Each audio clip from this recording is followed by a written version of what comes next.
หลังจากบ่ได้เจอตั้งใจไปเจอแต่บ่ได้เจอแล้วรู้สึกจังไดก็บ่ได้รู้สึกผิดหวังอีหยังเด้อเนาะกะเอาไว้โอกาสหน้าเนาะทุกคนเนาะเพราะว่าบ่แม่นเทื่อเดียวนี้ที่น้องสิมาเนาะทุกคนมื้อนี้เพิ่นเฮ็ดคักขนาดเลยเพิ่นเอาฮู้ของพระเจ้าอยู่หัวกับพระราชินีของทางฝั่งไทยแล้วก็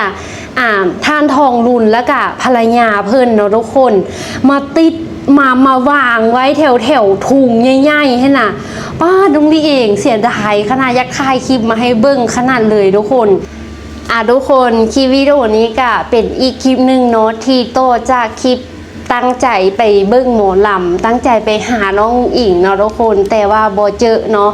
ซึ่งคลิปวิดีโอนี้น้องลี่เองถ่ายอยู่บ้านเนาะน้องลี่เองมาฮอดบ้านตอน2 ทุ่มเนาะทุกคนเนาะออกจากบ้านเบิ่งหมอลำตอน6 โมงแรงเนาะทุกคนแล้วน้องลี่เองมาแว่ของถมหน่อยนึงเนาะแล้วก็มาฮอดบ้านนี่แม่นตอน2 ทุ่มพอดีเนาะทุกคนเพราะว่าบ้านน้องลี่อยู่ไกลจากสะพาน30 กิโลเนาะทุกคนเนาะไกลจากด้าน30 กิโลแล้วบัดทีนี้น้องลี่เองบ่ได้เอารถส่วนตัวขี่ไปน้องลี่เองขี่รถสาธารณะไปเนาะก็เลยว่าใช้เวลาในการเดินทางโดนเติบเนาะทุกคนเนาะคลิปวิดีโอนี้น้องลี่เองสิมาเล่าให้ฟังเนาะว่าน้องลี่เองเจอน้องอุ๋งอิงโบเนาะทุกคนสรุปเลยซะสรุปก็คือบ่เจอเนาะทุกคนเนาะบ่เจอน้องเด้อทุกคนน้องลี่ไปทาน้องลี่เองออกจากโลตัสตอนบ่าย 3เนาะแล้วไปฮอนฮันกะบ่าย 3หน่อยเดียวเนาะก็บ่ได้ไกลกันหลายจากโลตัสไปหาบอนเบิงหมอลำเนาะแล้ว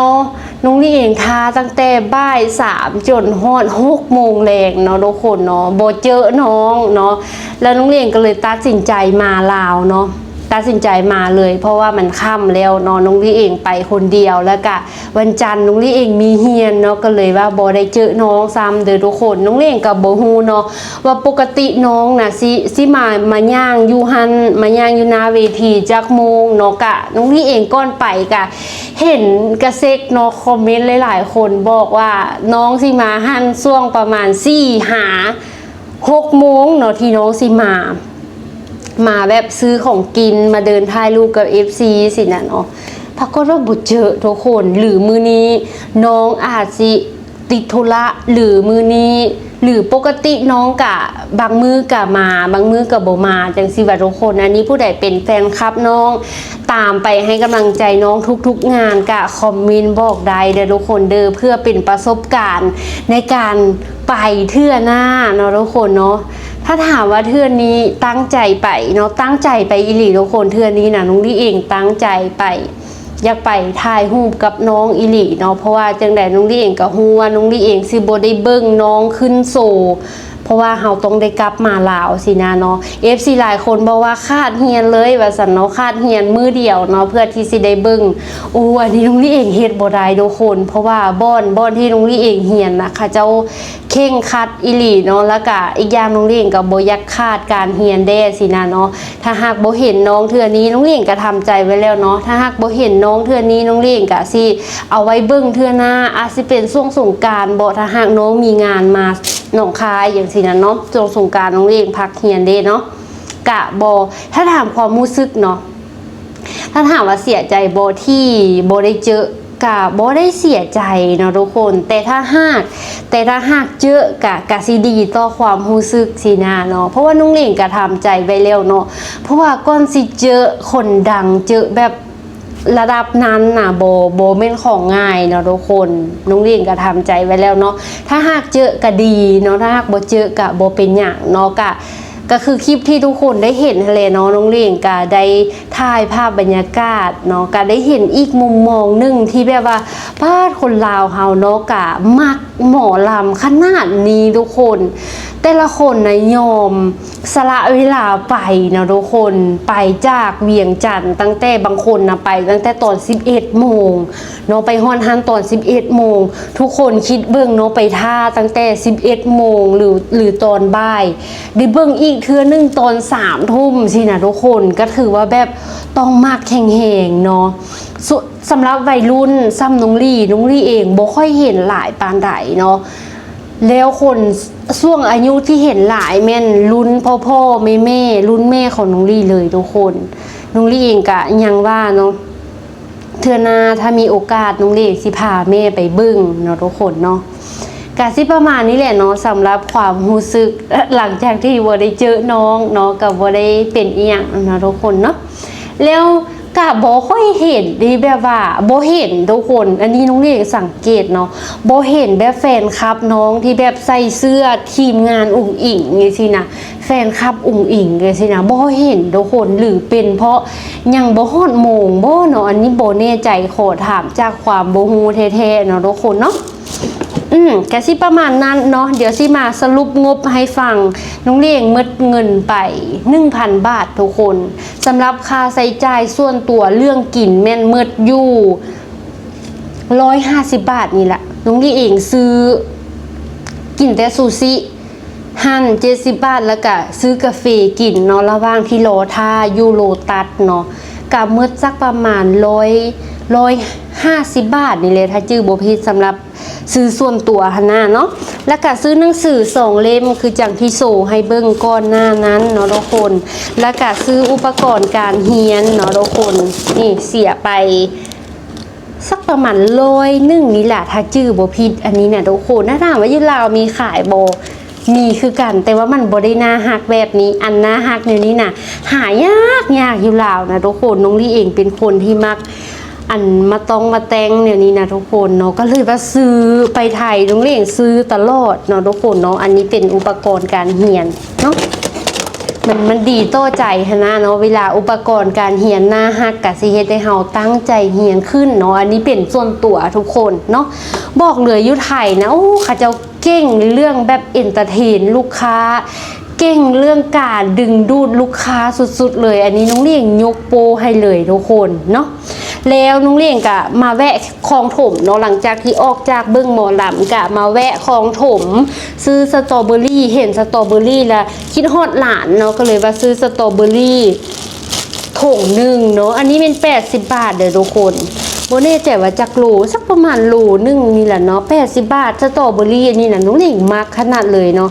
มันบหวานทุกคนมันส้มเนาะมันส้มแล้วก็หวานน้อยนึงเนาะเป็นรสชาติที่น้องลี่เองมักน้องลี่เองมักรสนี้แหละเนาะทุกคน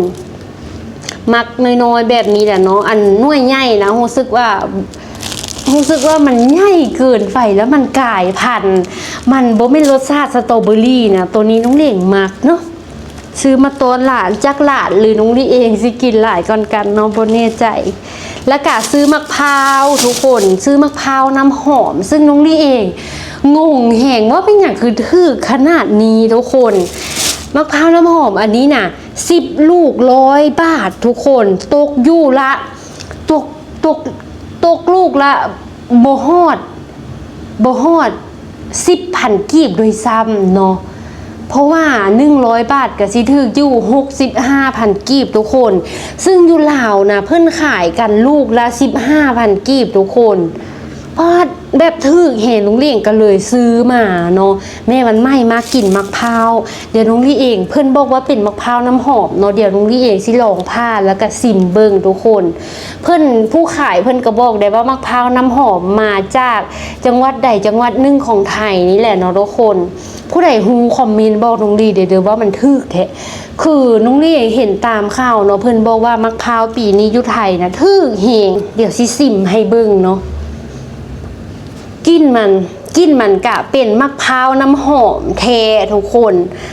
ทำอิดตอนซื้อเนาะน้องเลี้ยงคิดว่าคือซิโบเมน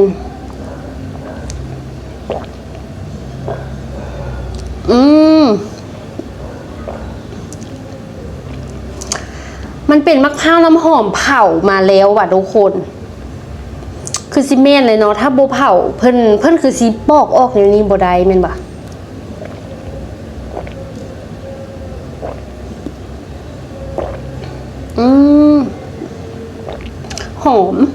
หอมแท้แต่ว่าสำหรับน้องลี่เองเป็นคนที่บ่มักกินหวานเนาะรู้สึกว่าหวานโพด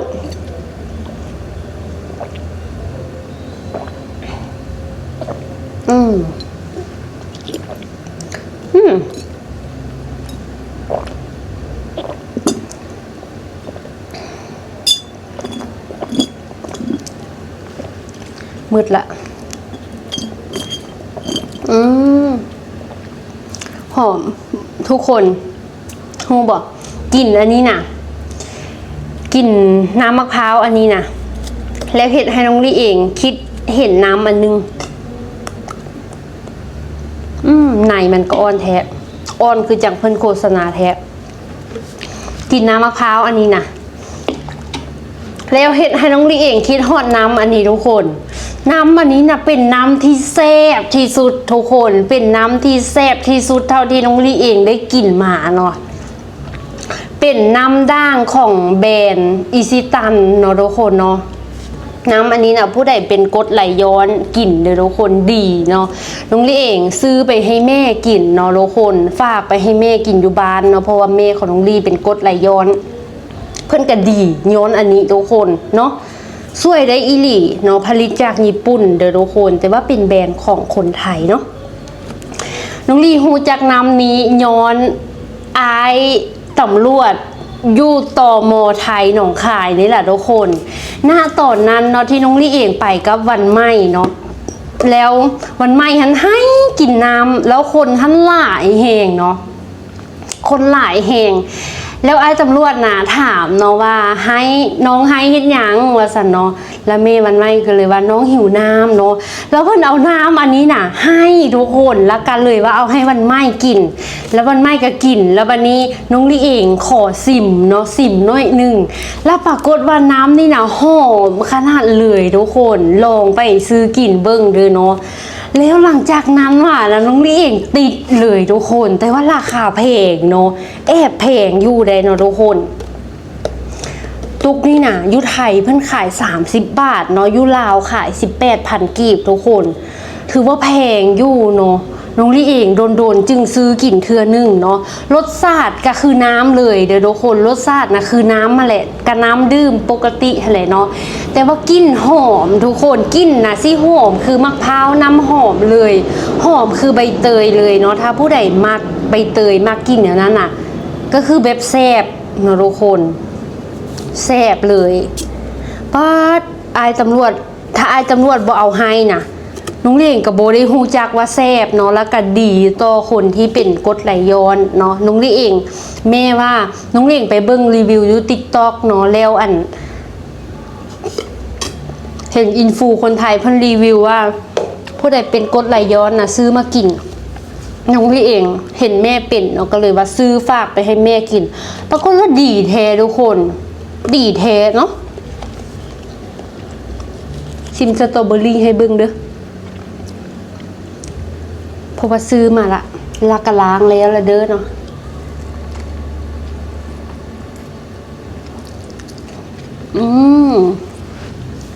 ส้มอยู่เนาะส้มอยู่แต่กะแซ่บรสชาติแนวนี้แหละสตรอเบอรี่เนี่ย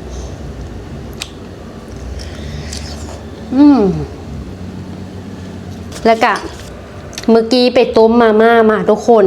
รู้สึกว่าเมารถเนาะน้องลี่เองขี่รถเมล์เด้เนาะขี่รถเมล์สาธารณะเนาะจากด้านมาหาบอนฝากรถเนาะสาเหตุอีกสาเหตุหลักสาเหตุหนึ่งที่น้องลี่เองมาเดึกบ่ได้ย้อนบอนที่น้องลี่เองฝากรถนะเดึกสุดเนาะเพิ่นให้มาเอาแบบซาสุดๆนะแม่นตอน2 ทุ่มเนาะทุกคนเนาะน้องเล่งก็เลยมาซากว่านี้บ่ได้เนาะทุกคนเนาะมาเด้อมากินข้าวนำกันทุกคน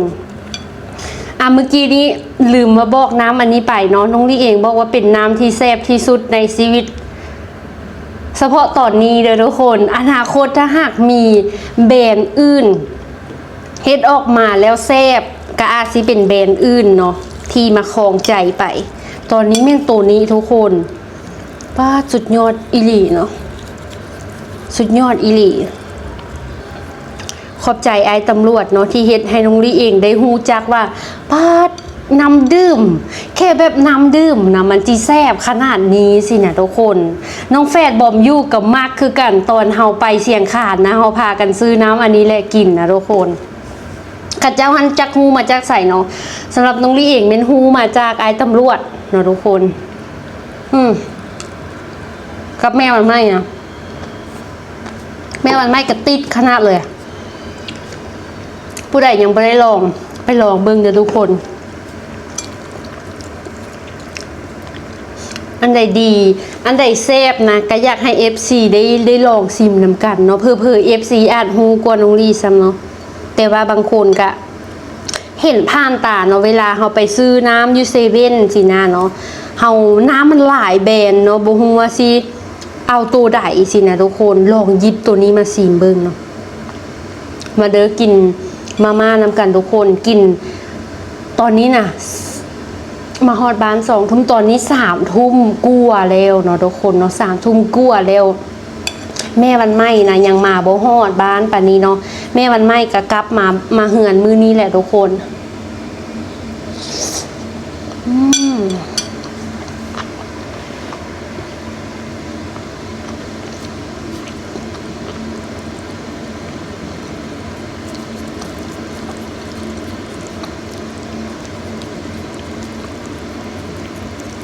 ป่านนี้เพิ่นคือซิลินหมอลำแล้วเนาะทุกคนอ๋อลืมเว้าให้ฟังท้ายคลิปแล้วทุกคนเมื่อกี้นี่น่ะน้องลี่เองครับรถจักรเนาะทุกคนชื่อได้บอกถ้าผู้ใดเห็นคลิปที่น้องลี่เองไปถ่ายทุงเนาะไปถ่ายบรรยากาศเวียงจันทร์ให้เบิ่งทุกคนชื่อได้บอกบ่อนที่น้องลี่เองถ่ายให้เบิ่งเริ่มต้นเห็นทุงไปขนาดทุกคนแถวสนามบินเนี่ยนะป้าดมือนี้เพิ่นเฮ็ดคักขนาดเลยเพิ่นเอาหู้ของพระเจ้าอยู่หัวกับพระราชินีของทางฝั่งไทยแล้วก็ท่านทองรุนแล้วก็ภรรยาเพิ่นเนาะทุกคนมาติดมาวางไว้แถวทุงใหญ่ๆให้น่ะป้าดงลี่เองเสียดายขนาดยักษ์คายคลิปมาให้เบิ่งขนาดเลยทุกคนแต่ว่ามันมืดเนาะมันมืดแล้วเนาะทุกคนแล้วก็อีกอย่างมันเป็นไฟแดง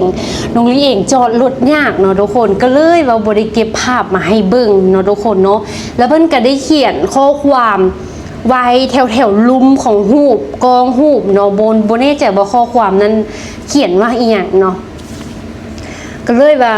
บ่ได้เก็บภาพมาฝากซ้ำเนาะเดี๋ยวถ้าหากน้องลี่เองได้ผ่านไปทางนั้นเนาะหรือน้องลี่เองได้ไปไปท่าตอนรับพระเจ้าอยู่หัวกับภรรยาเพิ่นกับพระราชินีเนาะน้องเลี้ยงสิถ่ายมาฝากเด้อทุกคนเด้อสิถ่ายเก็บภาพมาฝากเนาะเห็นอีหยังก็อยากให้ FC เห็นนำหั่นนะเนาะเฮาก็อยู่นำกันมาโดนแล้วดิเนาะเกิดอีหยังขึ้นก็อยากบอกมืดความจริงหั่นนะแต่บางอย่างก็บอกบ่ได้เนาะอดเอาเด้อทุกคนอดเอาเด้อถ้าอยากฮู้ก็อดเอาเนาะบางอย่างก็เว้าบ่ได้แต่ว่าถ้าเจอกันในชีวิตจริงนี่น้องลี่เองเว้าให้ได้เว้าให้ฟังได้อยู่เนาะเว้าออกชื่อมันก็เป็นภัยต่อตัวละเนาะมาเด้อ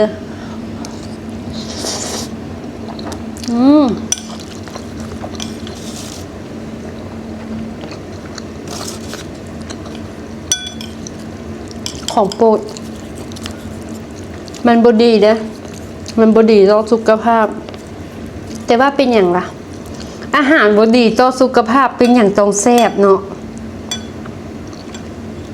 อาหารที่ดีต่อสุขภาพนะส่วนหลายเลยแม่นบ่แซ่บเด้เนาะทุกคนว่าคือกันบ่เผ็ด